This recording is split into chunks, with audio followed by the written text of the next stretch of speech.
Hello guys, welcome back again sa ating programang The Action Man at sa ating YouTube channel. Ayan, miga-miga love shoutout po sa lahat natin ng mga viewers Luzon, Visayas at Mindanao all over the world. Muli naman po tayo nagbabalik sa ating panibagong video dahil may gusto lang po ako na i-share sa inyo at bigyan po natin ito ng komentaryo itong balitang ito. Okay, dahil nga po nakalipas na ang Christmas, no? Kasi 26 tayo. Christmas pa rin, no? Christmas pa rin ngayon. So, alam natin na sa mga kahit dito sa area namin, dito sa lugar na namin, no? Nakikita ko po ang ganitong senaryo na talagang dinudumog, pinagkakaguluhan ho kapag magbibigay ang isang politiko ng Christmas gift. Oo. Di ba? Kahit naman ako, kahit hindi ho ako supporters, kung libre naman ang Christmas gift na ibibigay, pupunta din po ako at pipila. Di ba? Ano na po yan sa atin ng mga Pilipino? Normal na po yan kahit saan po na lugar yan. Kahit mga politiko na namimigay ho ng mga gift or mga ayuda, talagang pipilahan po yan. Supporters mo man o hindi, pipila ho yan. Di ba? Dito ho, kasi napanood ko po ang isang vlogger na sabi daw, pinagkakaguluhan daw si dating Pangulong Duterte ng taga Davao. Okay, ang tanong, dito lang ba malakas? O sa bagay, medyo malakas pa sila ngayon sa Davao. Kasi alam naman po natin. Pero titingnan ho natin ang labanan nila diyan, nila Nograles versus Duterte sa pagka-mayor, kung sino ho talaga ang mahal ng taong bayan dyan sa Davao. Okay. So, ito nga po mga ka-action, may balita ho kasi. Ayan. VP Sara Duterte sinabing handa ang legal team sa inihaing impeachment complaint laban sa kanya. Ayon sa title ng balita. Okay? Ayan, panoorin po natin. At ang tanong ho natin dito, ito bang lahat ng tao na nakapila na umabot daw ng 3 kilometro is lahat ba ito is maka-Duterte? Yun po yung tanong natin di ba? Although na may mga taga-suporta. Oo. Pero tanong lang ho natin, lahat ba na nakapila is talagang supporters ni dating Pangulong Duterte? Oo. In example ko na nga ho ang sarili ko kahit ako pipila ako basta libre. Kayo, hindi ba kayo pipila kung malaman nyo na libre? Ito na po. Ayan, courtesy po sa video ng News 5 Everywhere. Please allow me to use for informative purposes only. Thank you so much, ma'am and sir. Handa raw si dating Pangulong Rodrigo Duterte na tumayo bilang abogado ng anak niyang si Vice President Sara Duterte sa kinakaharap niyang impeachment complaint. Sinabi ito mismo ng bise na ipinagkibit balikat lang ang mga kinakaharap na kontrobersya. Nasa frontline ng balitang yan, si Bril Montalvo. Well, regarding sa pagdating dito na isa sa maging tagapagtanggol ni Vice, ano naman yan mga ka-action Siyempre, anak niya si Vice. At siyempre, hindi niya talaga yan papabayaan. Ang tanong, kaya pa ba ni dating Pangulong Duterte? Diba? Yun yung tanong natin. Oo, abogado sila parehas. Titingnan ho natin.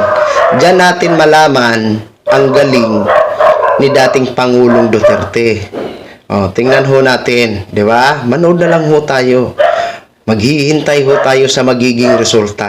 Walang problema tayong nakikita kung isa sa mga tatayong abogado, ito si dating Pangulong Duterte para sa kanyang anak. Natural lang po yan na ipagtanggol talaga ang anak.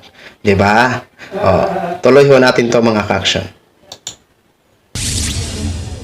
Mahabang pila ng mga namamasko sa pamilya Duterte ang dinatna ng News 5 kaninang madaling araw. Ito po. Pila po ito. Pila para humingi ng pamasko sa pamilyang Duterte. Ang ilan nga sa kanila, sa kalsada na sinalubong ang Pasko. Si Nanay Lolita, nakatulog na sa gilid ng kalsada habang nakapila. Alauna pa lang daw ng madaling araw, pumila na siya. Naanad mo ng linya din, naanad may linya ba? Di sa kang Digong, kang Duterte, pinaskuhan ni Mayor, ni President, ni Rodrigo Duterte, So first time niyo mo karon dili. kadua. Si Miriam na galing pa ng Padada, Davao del Sur. Bit-bit pa ang kanyang anak na 4 na buwang gulang. Alas 12:30, ma'am. Sa humama, ma'am. So first time niyo dili. Yes, ma'am. Experience lang kung sa'yo madawat ron. Gidala na ako, ma'am, kay nagtyaga pila. Halos 3 kilometro ang haba ng pila papunta sa ancestral house ng mga Duterte sa Davao City. Kaya mahigpit ang seguridad sa lugar. Alas 4 ng madaling araw, nag-umpisa ang pamimigay ng pamaskong food packs na may lamang bigas at mga dilata, cash at gift certificate. Mismong sina dating Pangulong Rodrigo Duterte at Vice President Sara Duterte ang nanguna sa pamimigay ng pamaskong ayuda. Nakadawat og pinaskuhan gikan ka mayor. Si VP Oh, ayan na, sila na mismong mag-ama ang nag-abot ng pamasko dyan sa mga nakapila. Sara nakipag-selfie pa. Namigay din siya ng mga papremyo sa mga palaro. Higit 25,000 individual ang nabigyan ng pamasko sa taunang tradisyong ito ng mga Duterte. Dito na natanong ang bise sa mga kaliwat kanang isyong kinakaharap niya. Kabilang na ang pagbaba ng kanyang trust at approval rating sa pinakahuling survey ng Pulse Asia. Magpadayon gihapon ang amo ang opisina, ang Office of the Vice President, and of course ako sa pagserbisyo sa ato ang mga kababayan ug paniguraduhon namo nga amo ang pang mas kusgon ang amo ang mga proyekto para sa ato ang mga kaigsuonang Pilipino. Pagdating naman sa 3 impeachment complaint na inihain laban sa kanya ng Kamara, tiniyak ni VP Sara na nakahanda ang kanyang legal team. Nagpresenta nga rin daw ang ama niyang si dating Pangulong Digong na maging isa sa kanyang mga abogado. He'll be one of the lawyers for all the cases mo yang ginayon, and he's preparing his documents karon sa IBP so that he can sign as a lawyer of good standing. Muli rin siyang nanindigan na wala siyang nilabag na batas at walang ginagawang illegal sa paggasto sa confidential funds ng Department of Education at ng Office of the Vice President. Siyempre, sa makita nato karon na murag wala na may rule of law, no? So, pag naangkas, Wala na daw rule of law. Grabe talaga, no? Basta sila talaga ang mai-issue, sasabihin talaga pamumuliti ka, wala nang rule of law. Sana all, wala nang rule of law. so, amo lang yapong atubangon. Nagbabalita Ayan po. Haharapin daw ho nila mga ka-aksyon, mga kakamping. Okay, harapin nyo po talaga yan. Kasi si dating Pangulong Duterte, haharap din yan. Siyempre ikaw, Vice, haharapin mo talaga yan.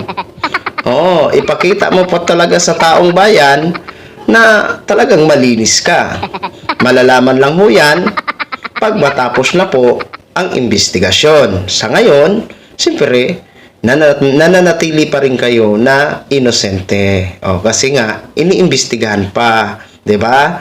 Okay. So, titingnan ho natin ang galing ni dating Pangulong Duterte dahil siya ang isa sa mga tatayong abogado ni Vice President Sara para ipagtanggol o dipinsahan si Vice. Good luck na lang po sa inyo, no? So, yun lang po, mga ka-action, mga kakamping, no? Gin-share ko lang ho sa inyo. Maraming salamat po sa ating mga viewers, Luzon, Visayas at Mindanao, all over the world. Ako po, ang inyong lingkod, si The Action Man. Good evening, everyone. Beautiful.